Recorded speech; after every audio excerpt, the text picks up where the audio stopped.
What is up guys, this is Vishu from SavageCamp, and in this video we are going to add one more class and try to do more things with our variables and add in some conditions just to complicate things. So at this moment we have one person info, which is our super class. It sets the name, age and city of a person, and then we have a user info which takes in the person info class. It inherits the name, age and city, and we set the country for the user info. Now we will create another class called user job, and that will also take person info because we don't want to keep initializing the name, age and city. So in its constructor I am going to do the same things, except we will add one more. Actually, we will add two more things. So age, city, I will add the pay, and let's also add in maybe a company, and company default value would be none. And what we will say is if pay, let's do self dot pay is equal to pay. If self dot pay is equal to 0, then I'll say self dot company is equal to none. Actually, let's do NA, not applicable. Else we'll have to do company. So else self dot company is equal to company. So if the value is passed, then it would go into the company self dot company. If the pay is 0, we are just going to assume that he's unemployed, and there isn't going to be any company for that. And let's do two functions. Define print company, and this will take in self.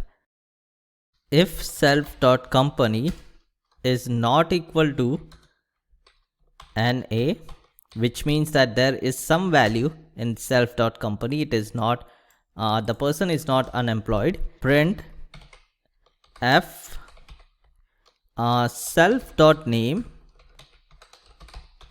works in self dot company, and we will do the same thing for pay. So print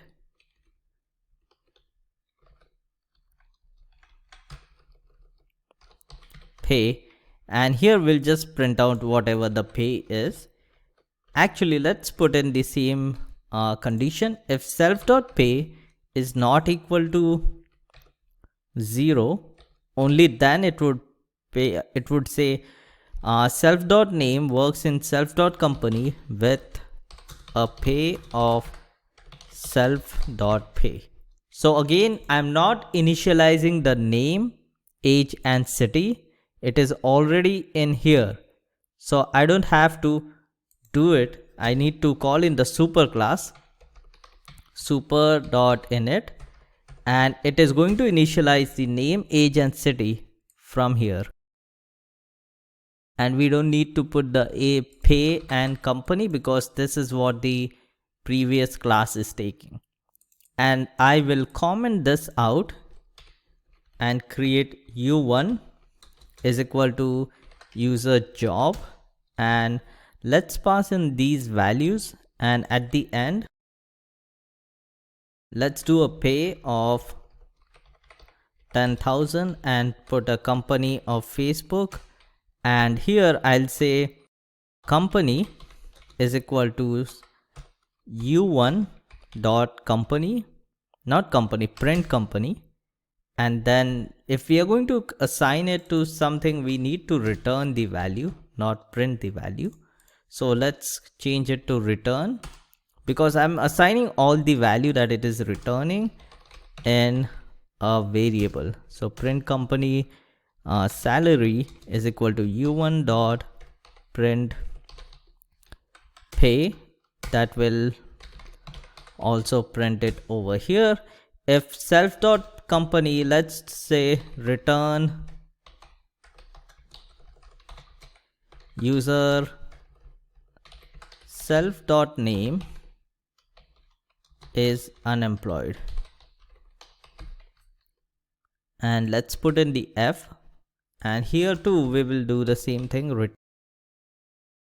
Actually, let's create one more function, define unemployed.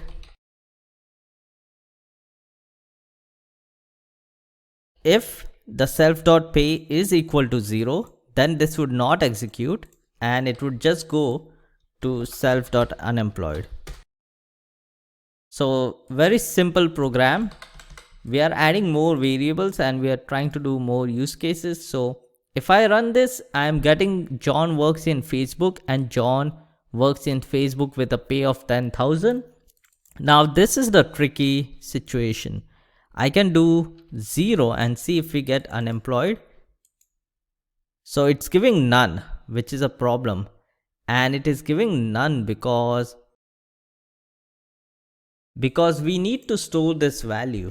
So that is one of the problems. If I am calling this, I should do answer is equal to this, else answer is equal to this, and return answer. I think that was the logic problem, and I have to do the same thing over here.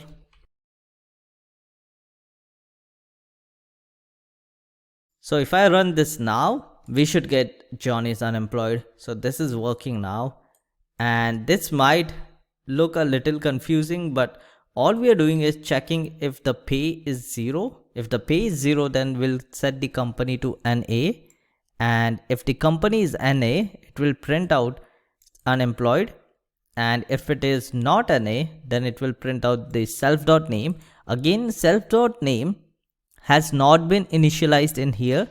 It is taking self.name from the superclass, and the pay also, if it is not 0, it will print it out, else it will call this. Actually, I should have just returned that thing.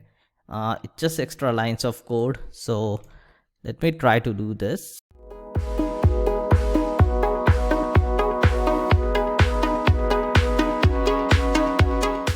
So if I run this now, it should just return John is unemployed, which is what we want. And if I change this to at least 10, then I need to pass in the value. So I need to pass in, let's say, Apple, and it is going to print with a pay of 10. So I think this is working fine. This is one more class using the same things, but adding in more conditions. And you can see we didn't had to initialize all this. It is inheriting this. So this is a good practice program. Just try to practice more. And that is it for this video, guys. I will see you guys in the next one.